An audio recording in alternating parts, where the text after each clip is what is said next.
ನನಗೆ ವೋಟ್ ಹಾಕಿರೋದು 48 ಜನ 100ರಲ್ಲಿ 52 ಜನ ನಮ್ ವಿರುದ್ಧವಾಗಿರ್ತಾರೆ. ಸರ್, ಈಗ ಆನ್ಲೈನ್ ಅಲ್ಲಿ ಏನಾಗಿದೆ, ಅಪೋಸ್ ಮಾಡೋದನ್ನ ಏನ್ ಅಪೋಸ್ ಮಾಡ್ತೀವಿ? ಓಕೆ, ನೀಟ್ ಪೇಪರ್ ಪ್ರಶ್ನೆ ಪತ್ರಿಕೆ ಲೀಕ್ ಆಗಿದೆ. ಲೀಕ್ ಆಗಿರೋದ್ರಲ್ಲಿ ಯಾರು ಮಾಡಿದ್ದಾರೆ? ಓಕೆ, ನೀವು ಧರ್ಮೇಂದ್ರ ಪ್ರಧಾನ್ ಅವರು ಮಂತ್ರಿಗಳು ಅವ್ರ ಮೇಲೆ ಹೇಳ್ತೀರಾ. ಬಟ್ ಆಕ್ಚುಯಲ್ ಕಿಂಗ್ ಪಿನ್ ಯಾರು? ಅವ್ರು ಯಾರ ಜೊತೆ ಇದ್ದಾರೆ? ಯಾವ ಪಾರ್ಟಿಯಲ್ಲಿದ್ದಾರೆ? ಯಾವ್ದು ಸ್ಟೇಟ್ ಅಲ್ಲಿ ಇದ್ದಾರೆ? ಅವ್ರಿಗೆ ಹೆಂಗ್ ಸಿಕ್ತು? ಅವರ ಟ್ರಯಲ್ ಎಕ್ಸಾಮಿನೇಷನ್ ಅಂತ ಏನ್ ಮಾಡ್ತೀವಿ? ಈಗ ಇಲ್ಲಿ ಬೇಕಾದಷ್ಟು ಸಂಸ್ಥೆಗಳಿದೆ. ಬೇಡ, ಸಂಸ್ಥೆ ಹೆಸರು ಹೇಳಿದ್ರೆ ಅವ್ರು ಕಾಂಗ್ರೆಸ್ MLA ಅಂತ ಹೇಳ ಬರೋದ್ ಬೇಡ. ಒಂದ್ ಸಂಸ್ಥೆ ಅವರು ಅದೇ ಕ್ವೆಶ್ಚನ್ ಪೇಪರ್ ಅನ್ನ ಟ್ರಯಲ್ ಎಕ್ಸಾಮ್ಗೆ ಹೆಂಗ್ ಕೊಟ್ರು? ಪ್ರಿಪರೇಟರಿ ಎಕ್ಸಾಮ್ಗೆ ತನಿಖೆ ನಡೀತಾ ಇದೆ.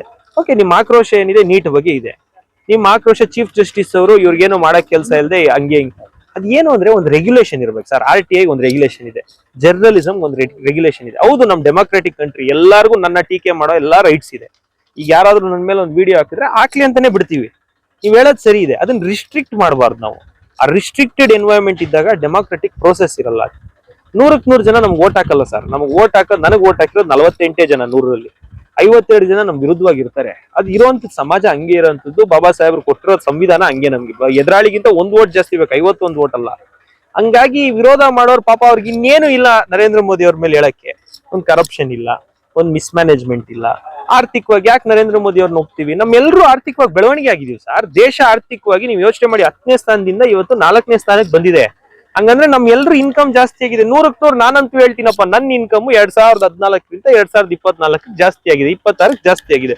ನೀವು ಹೇಳ್ತೀರಾ ಜರ್ನಲಿಸ್ಟ್? ನೀವ್ ಯಾಕೆ ಹೋಗೊಂದು ಫ್ಯಾಕ್ಟ್ರಿಗೆ ಹೋಗ್ರಿ, 3,500 4,500ಕ್ಕೆ ಏನ್ ಗಾರ್ಮೆಂಟ್ಸ್ ಹೋಗ್ತಾ ಇದ್ದವ್ರು ಇವತ್ತು 20,000 ಸಂಬಳ. ಆರ್ಥಿಕವಾಗಿ ನಮ್ ಬೆಳವಣಿಗೆ ಆಗಿದೆ. ಅದನ್ನ ಜನ ಒಪ್ತಾ ಇದಾರೆ, ಮೋದಿ ಅವ್ರಿಗೆ ಬೆಂಬಲ ಕೊಡ್ತಾ ಇದ್ದಾರೆ. ಇದನ್ನ ಅರ್ಥ ಮಾಡ್ಕೊಬೇಕಾಗುತ್ತೆ. ಅವರ ಆರ್ಥಿಕ ನೀತಿ, ಅವರ ಬೇರೆ ಬೇರೆ ನೀತಿಗಳು, ಯಾವ್ದಾದ್ರು ತಪ್ಪುಗಳು ಎಲ್ಲರಲ್ಲೂ ಇರ್ತವೆ. ಇದ್ರೆ ಇವಾಗ ನೀಟ್ ಎಕ್ಸಾಮ್ ತೊಂದರೆ ಆಗಿದೆ, ಒಪ್ಪೋಣ. ನಾವು ಕಷ್ಟ ಪಡುವಂತವ್ರು 4.5 ಲಕ್ಷ 5 ಲಕ್ಷ ಜನ ಕಷ್ಟ ಪಡ್ತಾರ, ಅವ್ರು ಸೀಟ್ ಸಿಗಲ್ಲ, ಅದ್ರ ಬಗ್ಗೆ ನಾವು ಒಪ್ಪೋಣ. ನಾನೇನ್ ಇಲ್ಲ ಅಂತ ಹೇಳಕ್ ಹೋಗ್ತಿಲ್ಲ. ಬಟ್ ಎಲ್ಲಾರು ಡಾಕ್ಟರ್ ಆಗ್ಬಹುದು ಅನ್ನೋದು ಸುಳ್ಳು. ನೀವ್ ಯಾರಾದ್ರೂ ಬನ್ನಿ ನಮ್ಮ ಇನ್ಸ್ಟಿಟ್ಯೂಟ್ಗೆ ನೀವು ಸೇರ್ಕೊಳ್ಳಿ, ನೀವು ಡಾಕ್ಟರ್ ಆಗ್ಬಹುದು ಅನ್ನೋದು ಸುಳ್ಳು. ಡಾಕ್ಟರ್ ಆಗೋರ್ಗ್ ನಾವು ಬೆಂಬಲ ಕೊಡೋಣ, ಸಂತೋಷ. ಈ ಒಂದು ಮೈಂಡ್ ಸೆಟ್ ಇಂದ, ಈ ಮೆಕ್ಯಾನಿಕಲ್ ಮೈಂಡ್ ಸೆಟ್ ಮತ್ತು ದುಡ್ಡು ಮಾಡೋ ಮೈಂಡ್ ಸೆಟ್ ಇಂದ ಆಚೆ ಬಂದ್ರೆ ಖಂಡಿತವಾಗ್ಲೂ ಒಳ್ಳೇದಾಗುತ್ತೆ. Congress Janata party obviously millennials, ಅವ್ರು ಯಾರು ವೋಟ್ ಹಾಕಿದ್ಮೇಲೆ ಮೋದಿ ಅವ್ರಿಗೆ ಬಿಟ್ಟು ಯಾರನ್ನೂ ನೋಡಿಲ್ಲ. ಈಗ ನನ್ನೇ ಕೇಳಿದ್ರೆ ನಾನು 2010ಕ್ಕೆ ಶುರು ಮಾಡಿದ್ದು. ನಾನೇನ್ ಮೋದಿ ಅವ್ರಿಗೆ ಬಿಟ್ಟು ಯಾರಿಗೂ ಸೆಂಟ್ರಲ್ ಗವರ್ಮೆಂಟ್ ಅಲ್ಲಿ ವೋಟ್ ಹಾಕಿಲ್ಲ. ಯಾಕಂದ್ರೆ 9 ನಮ್ಗೆ MP ಎಲೆಕ್ಷನ್ ಆಗೋಗಿತ್ತು. ಸೊ ಇವಾಗ ನನ್ನ ಕೇಳಿದ್ರೆ ನನಗೆ PM ಅಂದ್ರೆ ಮೋದಿ ಒಬ್ಬರೇ ತಲೆಗೆ ಬರೋದು. ನಾನೇನೋ ಮನಮೋಹನ್ ಸಿಂಗ್ ಅವ್ರನ್ನ ನೋಡಿದೀನಿ, ಆ ವಯಸ್ಸಲ್ಲಿ ನನಗೆ ರಾಜಕೀಯದ ಹುಚ್ಚಿತ್ತು, ನಂಗೆ ಜ್ಞಾಪಕ ಇರ್ದಿದೆ. ನನ್ನ ಫ್ರೆಂಡ್ಸ್ ಯಾರಿಗೂ ಜ್ಞಾಪಕನೂ ಇಲ್ಲ.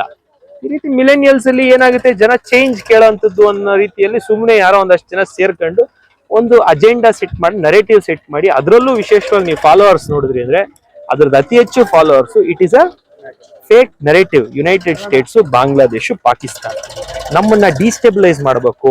ನೇಪಾಳಲ್ಲಿ ಏನು ಬಾಲಿನ್ ಶಾ ಒಂದು ರೆವಲ್ಯೂಷನ್ ಮಾಡಿದ್ರು, ಬಾಂಗ್ಲಾದೇಶಲ್ಲಿ ಒಂದು ರೆವಲ್ಯೂಷನ್ ಮಾಡಿದ್ರು. ಈ ರೀತಿ ನರೇಂದ್ರ ಮೋದಿ ಅವ್ರನ್ನ ಡಿಸ್ಟೆಬಿಲೈಸ್ ಮಾಡಬೇಕು, ಇಂಡಿಯಾ ಗ್ರೋತ್ ನ ಕುಂಠಿತ ಮಾಡಬೇಕು ಅಂತ ಒಂದು ವ್ಯವಸ್ಥಿತವಾದಂತ ಸಂಚಿದೆ.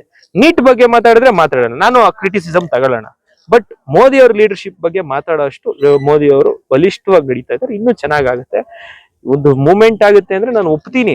ಈ ತಮಿಳ್ನಾಡಲ್ಲಿ ಮೂವ್ಮೆಂಟ್ ಆಗಿರ್ಬೋದು, ಬಟ್ ಇದು it is a clear cut fake narrative being set by other countries to destabilise Indian economy.